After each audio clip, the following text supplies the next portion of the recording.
윤길중 교수의 진화론 바로알기 특강.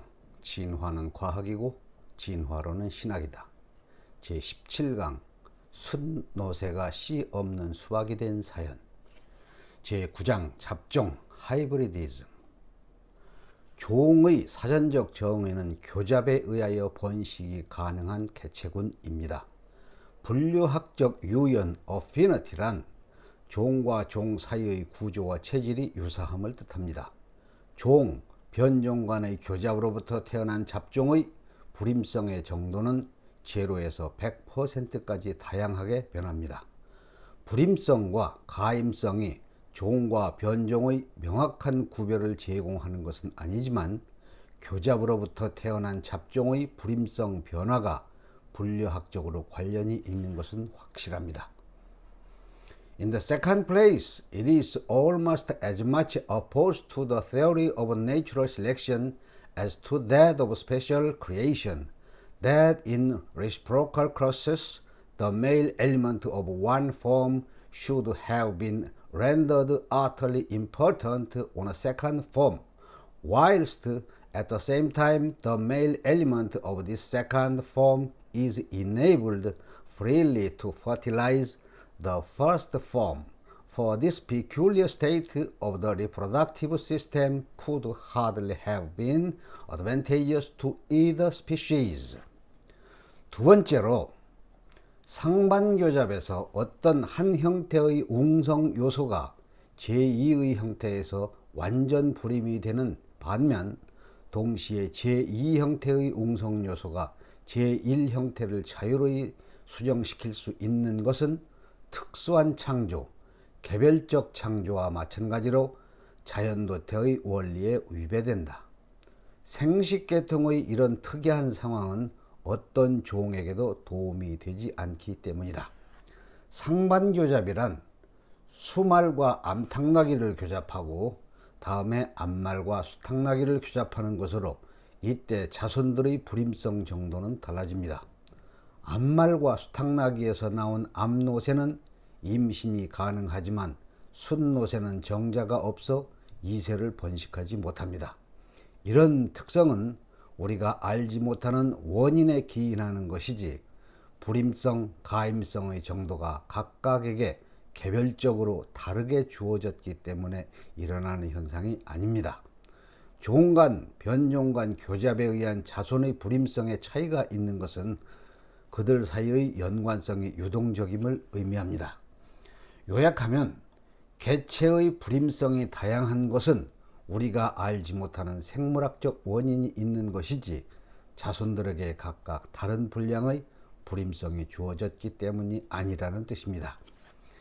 If we look at species as having been specially created and at varieties as having been produced by secondary laws, this similarity would be an astonishing fact, but it harmonizes perfectly with the view that there is no essential distinction between species and varieties.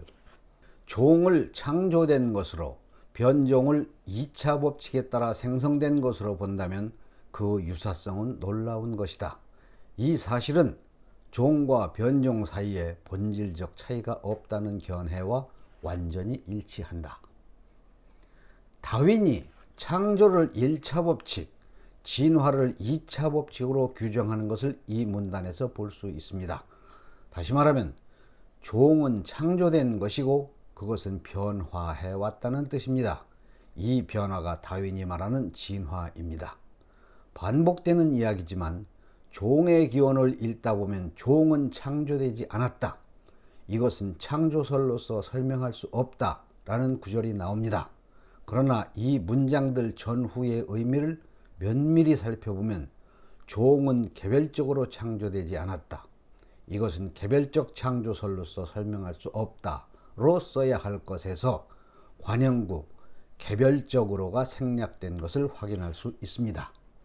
여기에 관해서는 19장에 가서 실제의 예를 적시하고 그것들이 왜 종은 개별적으로 창조되지 않았다. 이것은 개별적 창조설로서 설명할 수 없다로 해석해야 하는지 명쾌하게 해석해 드리도록 하겠습니다. 다윈은 진정한 의미에서 창조론을 부정하는 종은 창조되지 않았다 또는 이것은 창조설로서 설명할 수 없다를 말한 적이 없습니다. 여기가 바로 진화론주의자들에 의하여 다윈의 진의가 왜곡되고 진화론주의적 사고가 태동하는 시점이기 때문입니다. 저의 저서 종의 기원의 정밀 분석은 이 문제를 상세히 적시 기술하고 있습니다. 저의 저서와 이 강의가 가장 크게 주안점을 두는 내용입니다. 제10장 지질학적 기록의 불완전성에 관하여 생명체가 변화해 온 과정을 확인하려면 지층 속에 있는 화석을 관찰하는 방법 외에 없습니다. 자연계의 어디에서도 진화의 중간고리를 확인할 수 없는 것은 지질학적 기록, 즉 지층이 불연속적이기 때문입니다. 과거의 무한하고 광대한 시간 속에서 형성된 화석 중에서 우리가 발굴한 것은 극히 작은 부분에 지나지 않습니다. 화석은 바닷속에서 형성되는데 육질이 연약한 생물은 보존될 수 없고 침전이 쌓이지 않는 곳에서는 분해하여 소멸합니다. 토사나 자갈 속에 매몰된 유물은 지층이 융기하면 빗물로 인하여 분해됩니다. 종이 지층 속에서 화석으로 보존되는 것은 참으로 우연하고 희귀한 일입니다. 이보다 더 결정적인 원인으로 시간의 흐름 속에서 많은 지층, 즉 대륙이 분리 이동한 것을 들 수 있습니다. 한 나라에서 새로운 형태의 생물을 포함한 침전물이 쌓일 때 다른 대륙, 다른 나라에서는 공백기일 수 있습니다. 또 연속하는 지층의 광물 구성이 변하는 것은 침전물을 공급하는 육지의 변화가 있었음을 뜻합니다. 여기에 광대한 시간의 간격이 있었다고 보는 것은 합리적입니다. 화석이 풍부한 암층은 침하하는 동안에 형성된 것이고 유해가 분해되기 전에 묻혀서 보존되는 것은 충분한 침정물이 공급되는 곳에 한정됩니다. 이것이 융기하여 퇴적층이 해안의 작용 범위에 들어오면 침적된 것은 모두 파괴되어 버립니다. 지층은 융기와 침강을 반복하면서 융기하는 시간에는 육지와 거기에 접한 바다의 얕은 부분은 면적이 증가하여 새로운 생물의 서식 장소가 됩니다. 이때 변종의 생성은 유리하지만 지질학적으로는 기록의 공백기일 수밖에 없습니다. 침하하는 기간에는 서식 면적과 개체수는 감소하고 멸종하는 것이 많아져 종이나 변종이 형성되는 일은 비교적 적어지게 됩니다. 그러나 화석이 형성되는 것은 공교롭게도 이때입니다. 우리의 관심을 하나의 지층에 국한시킬 때 그 층에서 초기와 말기에 생존했던 근현종 사이에 점진적 변종들이 발견되지 않는 것은 이해하기 쉽지 않습니다.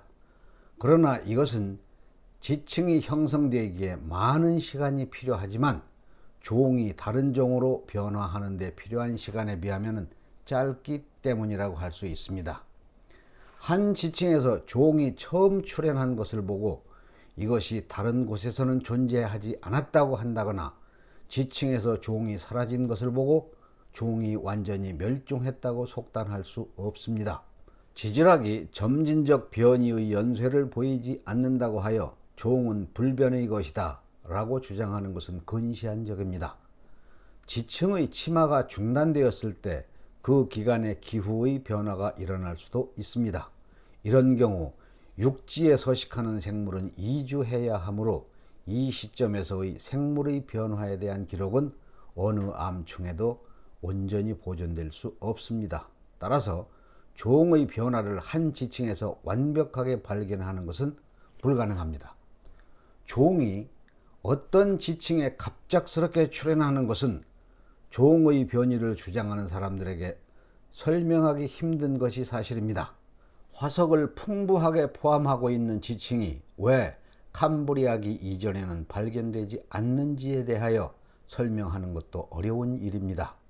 지금으로서는 설명할 수 없는 채로 남겨둘 수밖에 없습니다마는 설명의 가능성을 열어놓기 위하여 이 퇴적이 일어난 지역은 현재의 북유럽과 북미의 순상지와 같은 육지의 부근이었을 것이라고 가정할 수 있습니다. 지질학사적으로 안정하던 지층이 침강하고 거기에 침전물이 쌓이면 그렇게 될 수 있습니다. 다윈은 지질학적 기록이 불연속적이고 불완전한 이유를 라이엘의 은유로 대신하고 있습니다. 우리는 세계의 역사 속에서 두세 나라에 관한 마지막 한 권만을 가지고 있다.